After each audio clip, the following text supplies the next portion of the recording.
नमस्कार, PM news में आप सभी दर्शकों का स्वागत है। मैं आपके साथ राजू मिश्रा। विशेष जानकारी के लिए देखिए हमारी ये रिपोर्ट। सुशील कुमार मोदी नीतीश कुमार पर जमकर बरसे, क्या कहा उन्होंने, देखिए।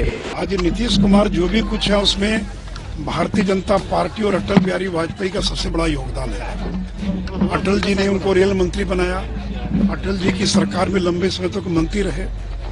लेकिन देखिए, जब वो आडवाणी जी अटल जी की प्रशंसा करते हैं तो उनके मन में श्रद्धा भाव कम, बल्कि बीजेपी में एक विभाजन पैदा करने का प्रयास करते हो। इसे नरेंद्र मोदी बनाम आडवाणी, नरेंद्र मोदी बनाम अटल बिहारी वाजपेयी, ये पैदा करने का प्रयास करते हैं। इसमें वो कभी सफल नहीं होंगे, क्योंकि अटल बिहारी वाजपेयी की परंपरा को नरेंद्र मोदी आगे बढ़ा रहे हैं। अगर आप अटल जी का समर्थन करते तो आपको नरेंद्र मोदी का भी करना होगा। अटल जी और नरेंद्र मोदी कोई अलग नहीं है, लेकिन अटल जी आडवाणी जी का समर्थन करना और नरेंद्र मोदी का विरोध करना। और जब आडवाणी जी का प्रधानमंत्री पद के लिए उम्मीदवारी घोषित की गई तो सबसे प्रबल विरोध करने वाले नीतीश कुमार थे और आज उनके सबसे बड़े समर्थक बन गए। तो इतनी राजनीति तो हम समझते हैं। बाकी वो दिल्ली क्यों गए हैं और दिल्ली गए हैं तो श्रद्धांजलि दे रहे हैं, वो तो अजात शत्रु हैं। और अटल जी का जो व्यक्तित्व रहा है वो दल से ऊपर रहा है। जब वो कांग्रेस हो, आरजेडी हो, बीजेपी हो, सभी लोग उनको अपने नेता के नाते स्वीकार करते रहे। विपक्षी जो एकता है वो सभी लगातार नेताओं से, केजरीवाल से, तमाम लोगों से मिलेंगे, राहुल गांधी से मिलेंगे। तो मिलने में क्या लगा भाई, जब उनके साथ के लोग तो उनसे तो मिलेंगे ही ना।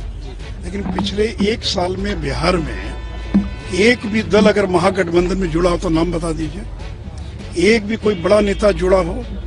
उल्टे जीतनराम मांझी अलग हो गए, उपेंद्र कुशवाहा अलग हो गए, आरसीपी सिंह अलग हो गए। तो नेता दर नेता, दल पर दल अलग हो रहा है। और बिहार में तो जो मुख्य उनका कार्यक्षेत्र है वह बीजेपी मजबूत हो रही है, बीजेपी के साथ लोग जुड़ रहे हैं। तो बता दें कौन जुड़ा उनके साथ। गांधी मैदान से कह रहे हैं कि 2024 में नरेंद्र मोदी से छुटकारा देते हैं। बोलने में क्या लगता है, भाषण देने से अगर छुटकारा मिल जाता तो ये लोग तो कब्र खोदने में लगे थे। नरेंद्र मोदी की मौत का सौदागर कहते थे। और नीतीश जी बताएं कि 20 लाख रोजगार का क्या हुआ। पिछले साल गांधी मैदान में उन्होंने घोषणा की थी कि 10 लाख सरकारी नौकरी, 10 लाख लोगों को रोजगार देंगे। एक भी व्यक्ति को सरकारी नौकरी नहीं मिली, एक भी व्यक्ति को। जो आंकड़ा दे रहे हो गलत आंकड़े दे रहे हैं। वो जिन लोगों को हमारी सरकार यानी एनडीए जब थी बिहार में, उस समय जिन लोगों को नौकरी मिली उनको नियुक्ति पत्र आपने बांटा और उसी को कार्यक्रम ने 1.5 लाख लोगों को रोजगार दिया। और जो शिक्षक है, नियोजित शिक्षक, उनको तो धोखा दे दिया।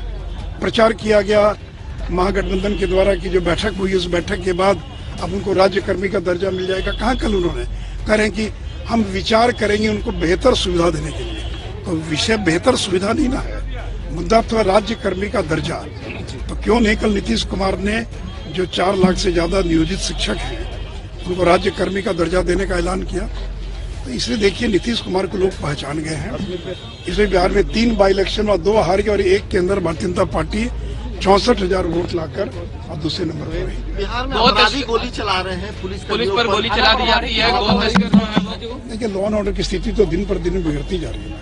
जैसे हमने कहा कि गांधी मैदान के भाषण में उनको इस बात का भी जिक्र करना चाहिए था कि क्या कारण है कि जब एनडीए की सरकार रहती तो लॉ एंड ऑर्डर नियंत्रण में रहता है। अब हमें दीजिए इजाजत, हम कहीं फिर और खबरों के साथ मिलेंगे। हमारे चैनल पर लाइक, शेयर, सब्सक्राइब करना न भूलें। नमस्कार।